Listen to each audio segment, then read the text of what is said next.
Visakha సౌత్లోని VJF press క్లబ్లో తెలుగు శక్తి ప్రతినిధి BV రావు మాట్లాడుతూ స్టీల్ ప్లాంట్ బాధిత కుటుంబాలకు ₹1,00,00,000 పరిహారం ఇవ్వాలని డిమాండ్ చేశారు. ఈ ఘటనపై జాతీయ మానవ హక్కుల కమిషన్కు ఫిర్యాదు చేసినట్లు తెలిపారు. బాధిత కుటుంబాలకు తక్షణ న్యాయం చేయాలని, ప్రభుత్వం స్పందించి సరైన చర్యలు తీసుకోవాలని ఆయన కోరారు. ఏదైతే స్టీల్ ప్లాంట్ 8వ తారీఖు ఘటన జరిగిందో దీనిపైన జాతీయ మానవ హక్కుల కమిషన్ ఫిర్యాదు చేయడం జరిగింది. నిన్న ఆల్రెడీ 13415/IN 2026 గా మా ఫిర్యాదు నమోదైంది మనం చేస్తున్నాం.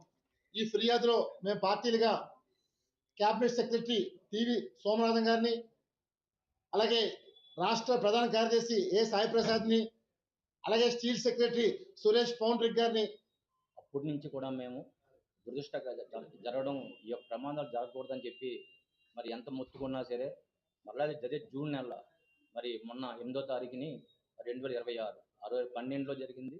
12లో జరిగింది 26లో ఇప్పుడు 9 మంది చనిపోయారు. మళ్ళీ ఇంకో ఆయన ఇంకా సీరియస్గా ఉన్నారు. ఆయన చాలా బాధాకరం ఇది. ఎందుకంటే కార్మికులకి ఎప్పుడు ప్రాణాలతో చెలగాటం వాడుతుంది యాజమాన్యం కానీ కేంద్ర ప్రభుత్వం కానీ. ఎందుకంటే ఈ స్టీల్ ప్లాంట్ అనేది 100% కేంద్ర ప్రభుత్వం సంస్థ. మేము విశాఖపట్నం స్టీల్ ప్లాంట్ మీ అందరూ తెలుసు, మీ అందరి సహకారంతో స్టీల్ ప్లాంట్ అభివృద్ధి చెందింది. 32 మంది ప్రాణ త్యాగాలు చేసిన తర్వాత పెద్ద ఉద్యమం అయిన తర్వాత స్టీల్ ప్లాంట్ వచ్చింది. ఇది అలాంటి స్టీల్ ప్లాంట్ కాపాడుకోవాలని చెప్పి గత 2021 నుంచి కూడా పెద్ద ఉద్యమం చేస్తున్నాం. దానికి మీ అందరూ సహకరించారు, మీడియా మిత్రులందరూ కూడా.